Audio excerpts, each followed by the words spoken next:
자, 악법도 법이다라고 주장하는 논거. 소크라테스가 이 말을 하지 않았지만 비슷한 류의 말을 한 적이 있다고 그랬죠.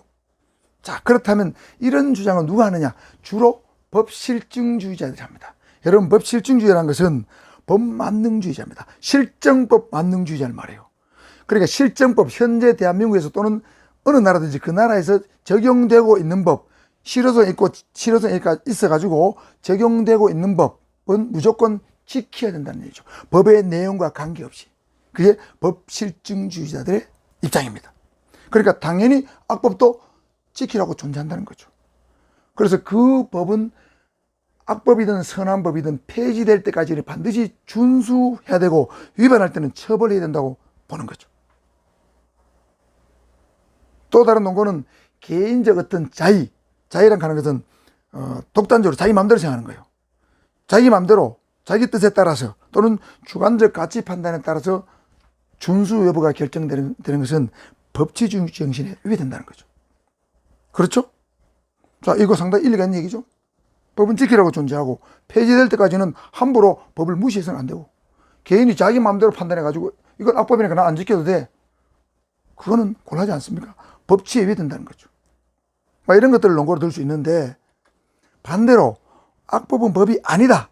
예를 들면 우리 노무현 전 대통령 같은 분들의 어떤 논거는 뭐냐? 이런 것들은 크게 보면 법학자들 중에서 자연법학자 또는 자연법학파들은 악법은 법이 아니라고 주장합니다. 이분들은 대체로 독실한 신앙인들이 이런 분들이 많아요. 무슨 말이냐? 법은 선한 법만 법이고 악법은 법이 아니기 때문에 지켜서는 안 되고 지킬 필요가 없다. 이렇게 주장하는 거예요. 쉽게 말하면 법의 내용도 정당해야 하고 정의로워야 그 법이고 법의 내용이 정당하지 않고 정의롭지 않으면 법이 아니기 때문에 지킬 필요가 없다. 이것이 자연법학자들의 주장입니다.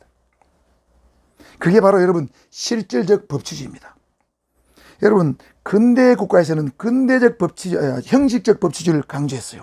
형식적 법치주의는 뭐냐면 법은 일단 만들어지면 그 자체가 정당하기 때문에 무조건 지켜야 된다는 논리가 형식적 법치주의입니다. 그러나 현재에 와서는 실질적 법치주의를 강조하고 있어요. 법의 제정도 중요하지만 법의 내용도 정의에 부합해야만 그 법이 진짜 법이고 지킬 가치가 있는 법이다. 그것이 진짜 선한 법이라는 뜻이죠. 그래서 악법은 지킬 필요가 없고 선한 법만 지켜야 된다는 주의가 바로 실질적 법치주의예요. 그래서 우리나라에도 헌법재판소가 위헌 법률 심판 결정권을 갖고 있는 겁니다. 그래서 법률이 헌법이 되는가 안 되는가, 법률 자체뿐만 아니고 법률의 특정 조항이 헌법이 되는가 안 되는가를 헌법재판소가 심판하는 기능이죠. 바로 실질적 법치주의에서 유래한 내용으로 이해하시면 되겠습니다. 그리고 또 다른 근거는 악법도 법이다. 이 말은 주로 후진국가나 독재국가에서 독재자들이나 그 권력자들이 자신의 독재나 어떤 권력의 남용을 정당하게 명분으로 많이 악용해 왔다는 거죠. 그렇게 악용할 여지가 많다는 거죠. 독재자들이 악용한다. 악법은 법이다 이 말은. 그러니까 악법은 법이 아니다. 지키면 안 된다. 이렇게 사람들이 주장하는 거예요. 악용할 여지가 많기 때문에. 각각의 논거가 다 일리가 있죠. 자, 그렇다면 여러분 경찰 수험생인데 과연 어떤 방향이 답이 좋을까요? 결론적으로. 자, 여러분 대한민국의 법은 누가 만듭니까? 국회에서 주로 만들죠. 그 다음에 정부에서 발의하기도 합니다. 그러나 주로 만드는 것은 국회고 정부에서 만들기도 하지만 자, 그러면 법을 제정하는 것은 입법부의 고유기능이고 우리 경찰관들은 법을 제정하는 것이 아니고 법을 집행하는 거죠. 법이 잘 만들어졌는가 못 만들어졌는가는 경찰관은 따지지 않습니다. 일단 법이 만들어지면 그 법이 좋든 나쁘든 잘 지켜지도록 하는 것이 경찰관의 임무입니다. 경찰관은 법집행관이라고 하죠. 그러니까 경찰 수험생은 당연히 악법도 법이지만 악법도 법이라고 보고 거기에 찬성한 입장에 답을 하는 것이 저는 좋다고 생각합니다.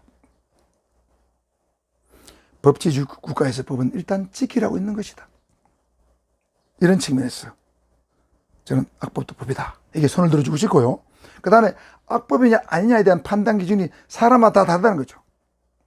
자신이 마음에 들지 않는다고 자신의 가치관과 맞지 않는다고 해서 악법으로 단정하고 무시한다면 어떤 조항은 누구에게는 선한 법이 되고 누구에게는 악한 법이 되는 거죠. 그래서는 안 된다는 거죠. 그래서 악법도 폐지되기 전까지는 충분한 사회적 검토를 거쳐서 폐지가 돼야 되고, 폐지되기 전까지는 민주시민이라면 당연히 지켜야 된다는 거죠. 비록 다소 불합리하거나 억울한 점이 있더라도 요게 되겠습니다. 그 다음에 세 번째로는 악법도 제정 당시에는 뭔가 제정하는 사람이 뭔가 필요해서 만들어졌을 가능성이 매우 많다는 거죠. 그래서 가능하면 지키되, 정말 그것이 악법이라면 또는 악법적 요소가 강하다면 시대에 맞게 유연하게 국회에서 빨리 법을 개정해주면 시대 변화를 따라갈 수 있다는 거죠. 악법이 아닌 걸 바뀔 수 있다는 거죠. 그런 측면에서 저는 악법도 법이다 쪽에 약간 더 무게를 들어준 쪽에 답이 저는 좋다고 생각을 합니다. 자, 아시겠죠? 물론 제 생각이 100% 맞다는 뜻은 아닙니다. 제 의견이 그렇다는 것이고, 여러분은 나름대로 찬성 쪽에 논거, 반대 쪽에 논거를 잘 논리적으로 설명을 하셔야 되고, 설명을 하더라도 면접관으로부터 반대쪽 논거에 대한 압박을 받을 수 있다. 압박심을 받을 수 있다. 명심하셔야 됩니다. 악법은 법이다고 주장했을 때 악법은 법이다 아니라고 하는 쪽에 어떤 반박을 면접관이 할 수 있겠죠. 그 압박심은 꼬리 질문을 여러분이 견뎌내야 됩니다.